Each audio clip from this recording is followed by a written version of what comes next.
Well, hey, North Tarrant Church, my name is Scott Johnson. I'm the lead pastor here, and I am so glad that you're with us this morning. In fact, if this is your first time here, could you do me a favor? Would you drop down below? There's a digital connection form. You can find it in our comments, whether it's on YouTube or Facebook. And I would love for you to fill out that form, and here's why. Because I have a little card that I want to send to you. It's a gift card. It's a card that you get coffee with, because we know that Mondays come with great regularity, and we want to make sure that this Monday doesn't become one of those Mondays. So let us know you're here. We'd love to put a Starbucks gift card in your inbox, and I won't spam you with thousands of emails a day. We just want to say thank you. Now, if you've been here for several weeks, maybe you've been tracking with us online for months now, and you have questions about faith, questions about who Jesus is, questions about how you can be baptized or how you can take a step towards becoming a part of our church. Here's what I want you to know. We believe that your questions deserve a conversation. And we would love to have that conversation with you. We'd love to be able to hear what you're thinking about life in general, and be able to talk through the questions that you have. But below you can find a little link that talks about the questions that you have, and we would love to hear from you. Because here's the deal, we know that you have questions when it comes to life in general, and we believe that your questions deserve a conversation. Now, North Tarrant, I hope you have a great Sunday. If through the course of today's service, if you've got to go up and go to the bathroom, the beautiful thing about watching online is you've got a pause button. Go do your thing. If you need to go freshen up your cup of coffee, or if you've got preschoolers that are yelling in the background, feel free to pause, rewind, do whatever you need so you can stay engaged with what's coming up. But hey, regardless of where you're watching, regardless of what's going on behind you, I just want to say thank you. Thank you for engaging with us today. So here's something to help launch us into today's topic. I want you to think about this. Your parents' behavior, think about this. Your parents' behavior, not their advice, determined whether or not you would want to be like them or even with them when you were old enough to choose for yourself. Think about that. It was your parents' behavior, not their advice, not even their parenting skills, that determined whether or not you want to be like them or with them. It was how they behaved toward you. It was how they behaved toward each other. It was what they did. It wasn't what they required. Again, it was their behavior, not their parenting skills, that determined the trajectory of your relationship with your parents. So, and this should give us all a moment to pause, chances are your behavior, not your advice, will determine whether or not your children will want to be like you or whether or not they even like you. Your behavior will determine whether or not your children will want to be you or even be with you when they're old enough to decide for themselves. I mean, that's a little scary, isn't it? Similarly, in a similar way, your parents' behavior, think about this. Your parents' behavior determined how much respect you had or have for your parents. And respect, this is important, respect creates influence. If there's no respect, there's no influence. And odds are the same will be true with you and your children. If you want influence with your children later, and trust me, you will, you must maintain their respect now. And the way you maintain their respect is how you behave. More on that in just a bit.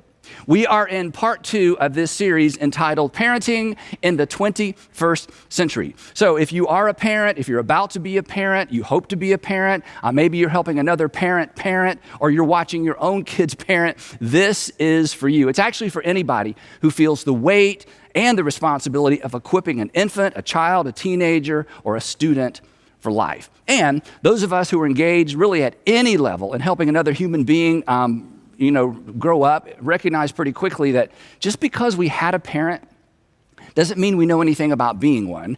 And just because we were a kid once doesn't mean we know anything about raising one, any more than having had a surgery once prepares you for surgery, right? Now, last week, we began by connecting what might be considered two very uncomfortable dots, the dots between marriage and parenting. We discussed the tension between what's real and what's ideal. Then we explored the way that Jesus navigated that tension. He never dumbed down the truth to make people feel better. He pointed to an ideal. He inspired people toward an ideal. But at the same time, he never turned down the grace when people fell short of the ideal. Oddly enough, the people who fell short of the ideal, they actually liked Jesus. They flocked to Jesus.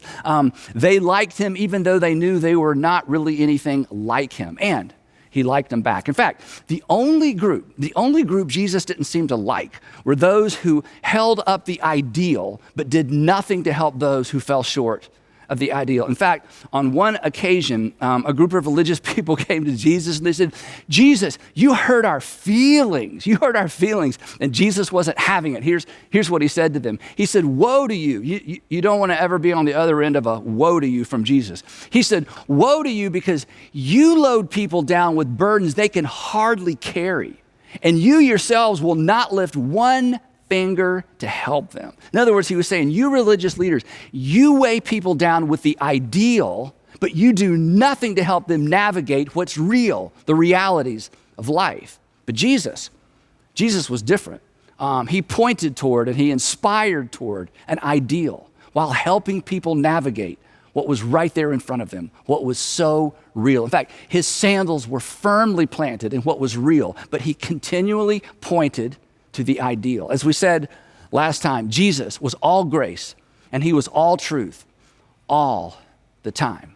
Now, if we're talking about parenting, and if you've read much of the Bible, you know that when it comes to good examples of family and when it comes to good examples of parenting, there are virtually none to be found in the Bible. In fact, when it comes to examples of real life family dysfunction, the Bible is actually your go-to source. It is full of family dysfunction. In fact, apparently even Jesus didn't get along with his own siblings. They thought he was crazy. They thought he was crazy until after the resurrection, and then there was like a collective, oh, well, that explains things. But in terms of learning anything about parenting, even from the story of Jesus isn't even helpful. But Jesus and the authors of the New Testament pointed the way forward for all of us, and specifically, I think, pointed the way forward for parents. And while Jesus never talked about parenting directly, he laid the foundation for New Testament parenting when he laid the foundation for New Testament behavior. Did I mention that your behavior will determine whether or not your children will want to be like you, with you, or even like you? Anyway, so Jesus laid the foundation for his followers' behavior when he issued his new covenant command. We talk about this all the time. He called it his new command. A new command I give you, he said, not to be added to the existing commands. His new command was designed to replace all the existing commands. As we've discussed before, the Apostle Paul referred to this all-encompassing new command as the law of Christ, which is to love others as Jesus loved us. Now, one of the things that we're fond of saying around here is that following Jesus will make your life better and it will make you better at life.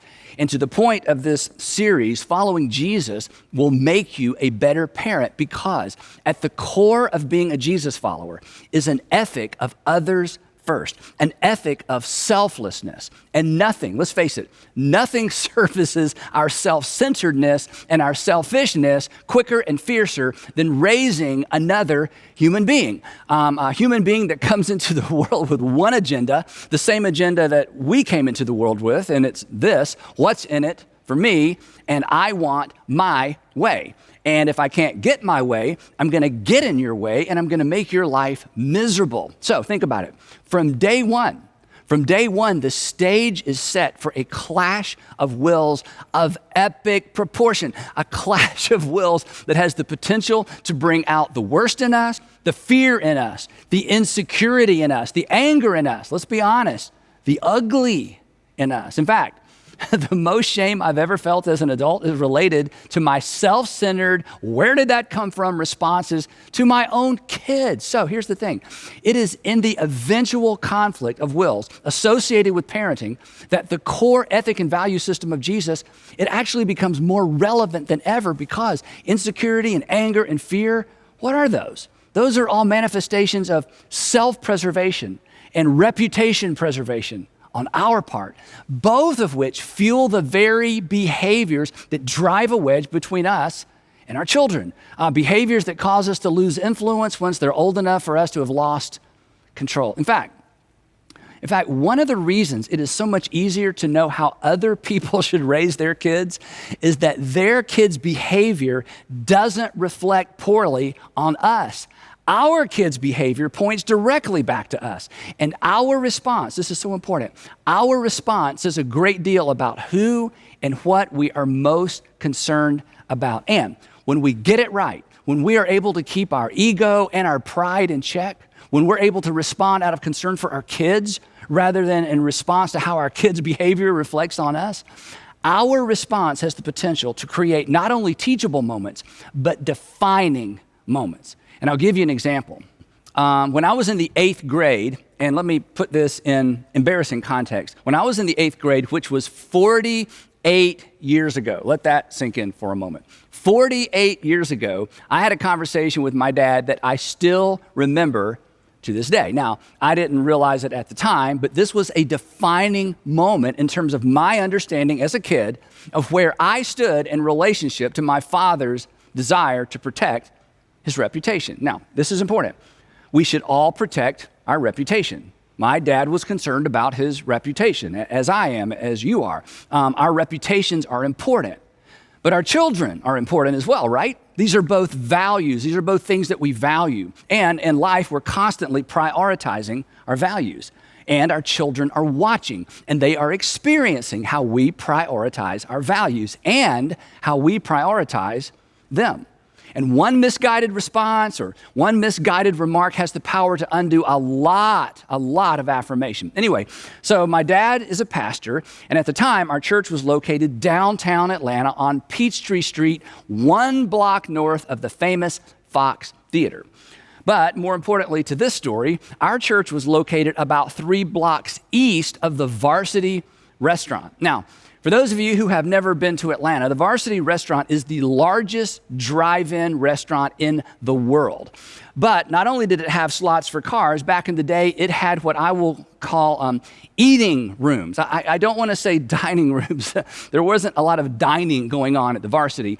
These eating rooms were basically full of plastic chairs all in a row, attached to plastic little tables, think, 5th grader desk, and they're all facing in the same direction toward a television hanging from the ceiling. Now, the Varsity was within walking distance of our church, so right after Sunday school, my best friend Louis Giglio and I would slip out the back, head out to the Varsity, order some food, find an empty eating room because most of them were empty on Sunday mornings, and then one of us would risk our lives standing up on the table attached to the chair to manually change the channel of the television to our church worship service, which was broadcast live on Channel 5. And then we would sit and talk and eat and pay just enough attention to the sermon to be able to comment on it intelligently on the ride home with our parents.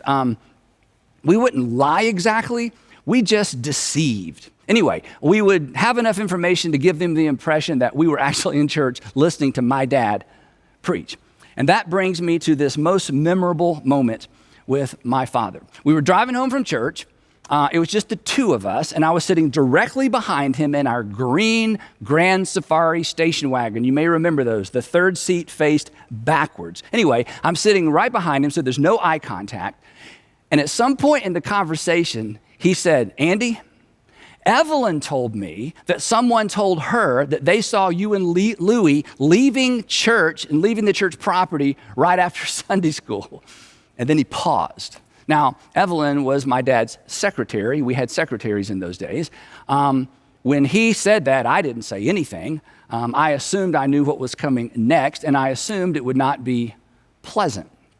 And then, after what seemed like an eternity, he said something I would never forget. But when he said it, he had no idea I would never forget it. And that 48 years later, I would still remember it. Here's what he said. He said, and Andy, do you know what I told her? I said, no, sir. He said, I told her, you tell your friend to raise her kids and I'll raise mine. Silence.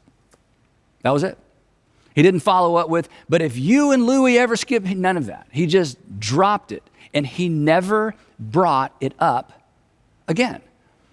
And in that moment, I felt drawn in rather than pushed away. I felt important. I felt like my dad sided with me rather than against me. And next week, I'm going to talk to you about how you can side with your kids when you're disciplining your kids, so don't miss next week. Now, I didn't have words for it then, but at a level that I probably couldn't even have understood as an 8th grader, on that day, I knew I was more important to my dad than his public reputation. His ego was in check. He put me first, and I felt it, and honestly, I still feel it. That was some really good parenting. And here's the interesting thing, and this won't surprise you.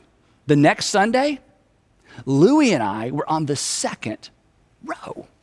Now, here's the thing. A defining moment is better than a teachable moment. We love teachable moments as parents, but I'm telling you, a defining moment is better than a teachable moment. But they are so easy to miss when our ego is not in check, when our reputation is on the line. What we do and how we respond, how we behave when our ego is on the line, it leaves a mark for good or for bad. Now, before I get back to what Jesus had to say, one more little ancillary lesson that's related to this particular story. I mentioned that my dad in that moment, he put me first as in ahead of his reputation. But one thing he and my mom never did, they never put me in the center. My parents never allowed me or my sister to control the family dynamic by placing us in the center. And this is really important, and this is something a lot of parents miss, especially first-time parents. One of the best pieces of advice Sandra and I received early on was this. And again, when we heard this, we didn't even have kids. They said, you were already a family before you had children. You were already a family before you had children. Your children are simply a welcome addition to something that already exists. This is so important because let's face it, the gravitational pull is for the child or for our children to become the center of a family. And that is a mistake. They are welcome additions. Don't make them the main act. So back to where we started. As it turns out, the ruby red slippers of parenting, the secret of parenting, is actually embedded in Jesus' new covenant command. A command fueled by a value system of check your ego out the door, just like Jesus did. In fact, on that note, this is so interesting. The Apostle Paul says that Jesus, who was in very nature God, did not regard equality with God as something to be grasped or to be leveraged for his own benefit. So if he didn't, we shouldn't either. Clearly, Jesus kept his ego in check, and he had every excuse not to. He was God. But anyway, his is a system of others first, sacrificial love, tough love. If you hate me, so be it, love. I will not do anything for you if it's not good for you because I love you.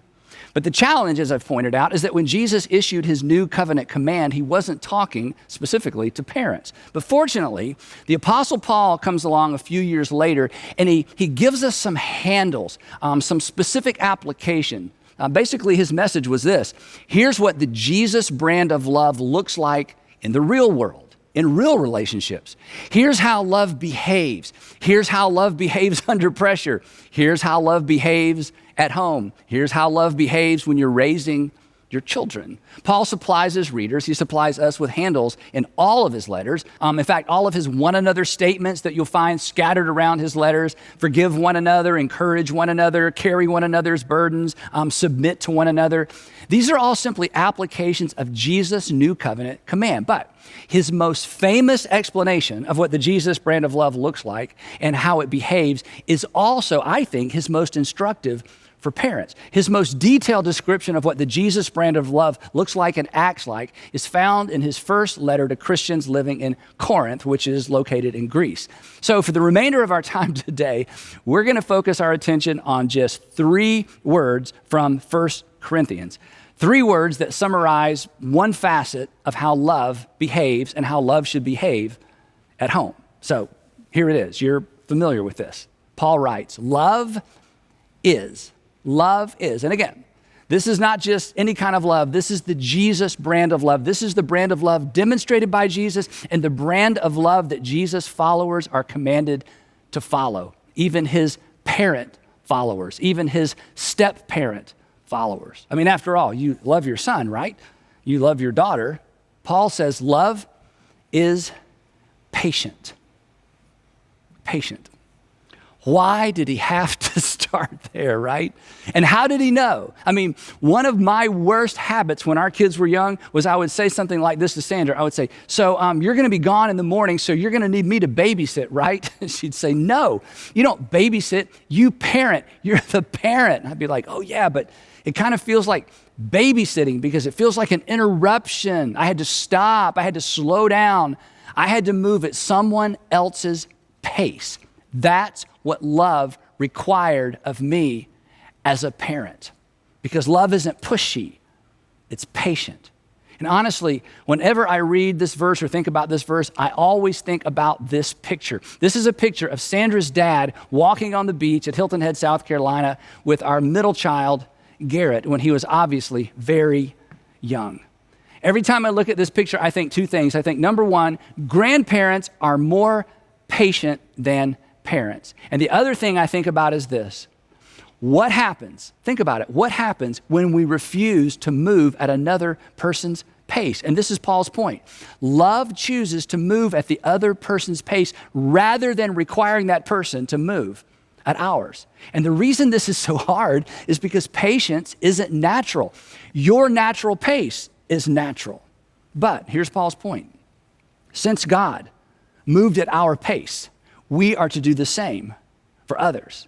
And we are to do the same for our children. If not, what happens? Literally, what happens? Think about it. If we insist on moving at our own pace, what happens? We separate ourselves. We separate ourselves from our children. Physically, when we're walking, but emotionally and relationally, when we push them beyond their capacity, we separate and we frustrate. It's interesting to me that the only specific thing, this is amazing, the only specific thing Paul says to parents about parenting is pertain to this very dynamic, and he directs it to, no surprise, to fathers. In a different letter, here's what he writes. He says, fathers, do not exasperate your children. Don't provoke them. Don't stir them up. Don't insist on winning. Don't insist on outsmarting, out-talking. Don't push too hard. Don't move too fast. He says, if you do, here's the end result.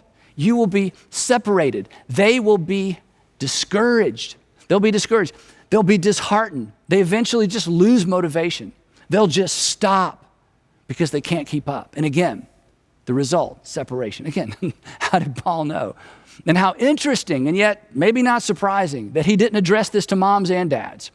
Just me, just fathers. Love is patient. Now, I know what some of you are thinking. I understand this because I think and I thought the very same thing. You're thinking, but Andy, okay, look, Andy, that's great. I'm glad that's in the Bible. But if we don't push our kids, if we don't expect more of them than they expect of themselves, if we don't ensure they reach their maximum potential, then they may not turn out. To which I would say to you, turn out what? In fact, I'll finish the sentence for you. Then they may not turn out the way you want them to turn out. They may not become what you want them to become. So let's pause and think about this for a moment. Is that really what you want? Wouldn't it be better to discover what they were born to do, who they were born to be, and facilitate that?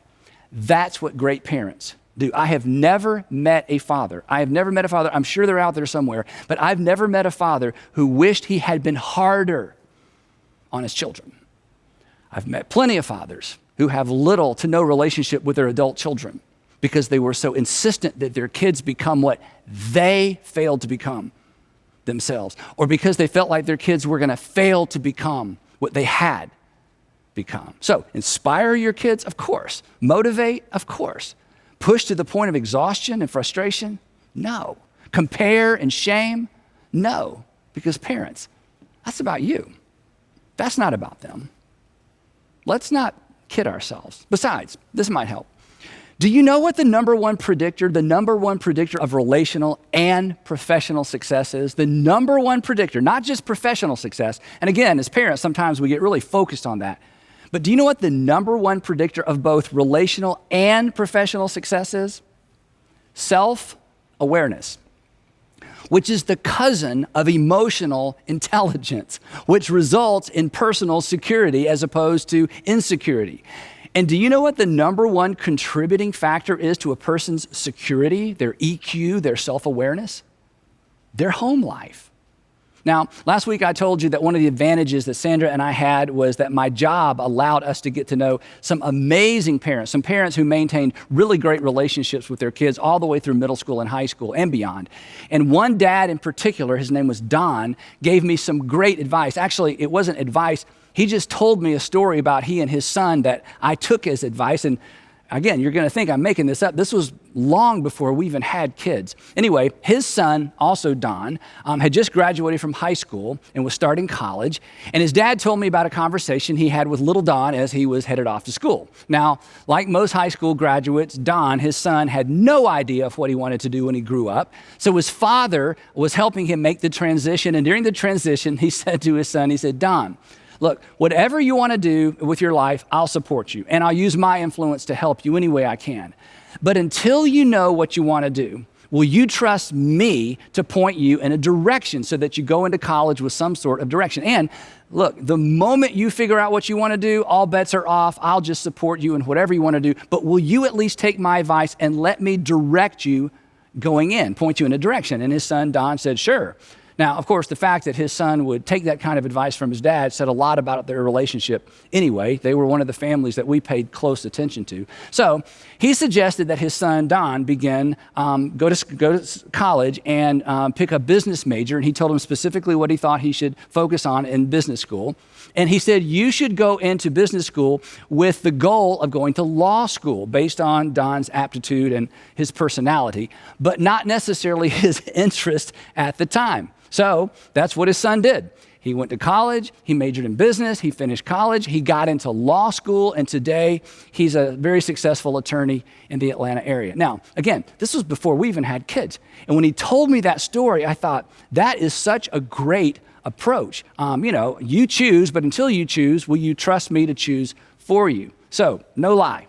20 years later, my oldest son, Andrew, is headed off to college with no idea of what he wants to do and little idea of what he wants to major in. So I gave him Don's speech. I said, Andrew, will you allow me to point you in a direction until you know what you want to do? And he said, sure. And I suggested he get a finance degree based on, again, his aptitude, but not necessarily his interest at the time. I just felt like that would set him up for a variety of opportunities later on. And I assured him, hey, if you change your mind after your freshman year or you change your mind midstream, no problem. I just want you to go in with a direction in mind. So that's exactly what he did. He stuck with it. He graduated with a finance degree, and right out of college, he landed a great job. Then, after about a year of working there, and some of you know this, he started going to comedy clubs at night. And before long, he was on stage doing comedy for $20 and a burger. And then after a couple of years of that, we had the talk. Not that talk. We'd already had that talk. We had the talk where he said, Dad, I really like my job, but I want to quit my job and do stand-up comedy full time. And I said, Andrew, I did not pay out-of-state tuition for 4 years so you could just throw it all away on some harebrained idea that isn't going to pay the bills. Besides, what are people going to think when they find out that my son... No, I didn't do that. Because my responsibility as his father isn't to decide what he does with his life. My responsibility is to put my weight behind what he decides to do with his life. It's his life. Besides, that was the deal. And honestly, it was pretty easy for me and Sandra because that's the way we'd been parenting all along. It's what we saw other great parents do. But maybe more importantly than that, that was really the way that both of us were were parented. If I heard it once, I heard it 1,000 times from my dad. Andy, all I expect from you is that you do your best. All I expect is that you do your best. And did I always do my best? No. But I do now. Love is patient. Love is patient. Love is not pushy. Love does not exasperate. Love doesn't drive a wedge. Love doesn't allow ego and reputation to dictate the tone or the pace of the relationship. Love picks up on someone else's natural pace and rhythm and adjusts their pace and rhythm accordingly. And love, because of patience, maintains influence all along the way. Love is patient. So, a couple of questions as we wrap up today's episode. Who feels rushed by you? Who feels unnecessary, maybe even unhealthy pressure when you walk into their room, when you walk through the front door? Who are you driving away in your effort to bring out their best? And what would it look like? You don't have to commit to this, just think about it. What would it look like? What would it require from you to adjust your pace to theirs? And I know for somebody watching today that scares you to death. But let me tell you what you should fear more: losing a relationship with your child now or your child later.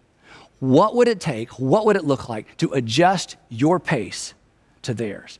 That's what love, that's what the Jesus brand of love requires of you. It requires us to tame our pride. It requires us to protect our children rather than always trying to protect our reputations.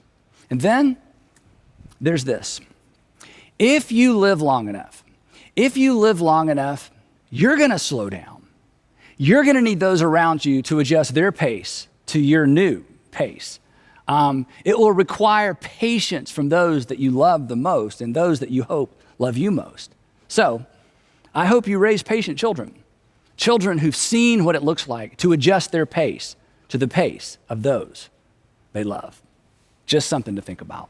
And we will pick it up right there next time in part 3 of Parenting in the 21st Century. Now, as always, we have some questions to help you keep this conversation going. So here are 3 questions that I'd love for you to discuss now with the folks you're watching with, or perhaps later in your community group. Question number 1, it's kind of a fun question. Parenting has the potential to bring out the ego in us, the fear in us, the insecurity in us, the anger in us, the ugly in us. Which one of these, if any, do you relate to most? Number 2, where did your parents fall on the patient to pushy continuum? Did either parent exasperate you in their effort to help you excel? And number 3, where do you fall? Where do you fall on the patient to pushy continuum in your marriage and with your kids? And do you have some work to do? Now, aren't you glad your Heavenly Father is and was patient with you? That He moved at your pace, that He pursued you, but then at the right time, when you were finally open to it, He sent someone to invite you to church, someone to explain the gospel in a way that you could actually understand. His ways are perfect. His timing is perfect because our Heavenly Father is patient. And here's a gentle reminder. There is healing in the power of the Lord Most High, and there is courage in the shadow